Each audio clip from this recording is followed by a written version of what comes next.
What's up, guys? Sensational MMA here. Today I'm going to tell you why Tony Ferguson has a chance to beat Bobby Green. Real quick, if you could, just drop a like on this video. Helps me out a lot. So, a lot of Tony Ferguson's decline I attribute to damage that he's taken.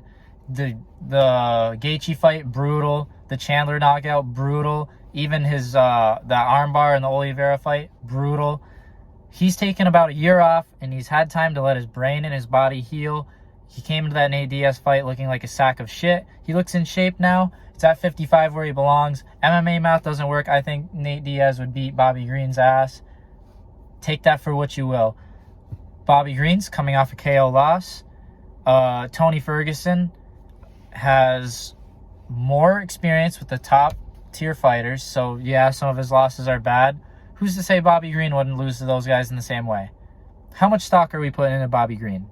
Let's be honest here. And I'm not saying Tony's going to go out there and win, but to completely count him out and saying that, oh, Bobby Green, easy money, I don't think so. I think Tony's going to come out there fast and sharp.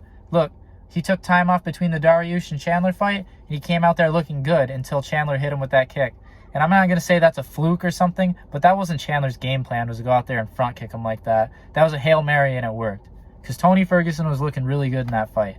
So if he comes out the same way against Bobby Green doesn't have that cannon like that to put Tony out. I don't believe it. So I think we have a good fight on the feet. And Tony's back training with his old wrestling coach, doing all that acrobatic, scrambly wrestling shit that worked for him for years. So if he goes out there, takes Bobby Green down, cuts him up with elbows, and can handle himself on the feet and avoid taking brutal strikes, I think he can win. I think this is a very winnable fight for Tony, but the question for me is, what do you do with Tony Ferguson after? If he loses this fight, even though he might not want to retire, Dana White should probably say, you're done. But Tony Ferguson wins this fight, who should he even fight? Do we want to see him go back up in the rankings just to, bite off more than he can chew and lose? Tony doesn't want to fight people with no name. So comment below who'd be a good matchup if Tony Ferguson wins this fight, and I'll see you guys later.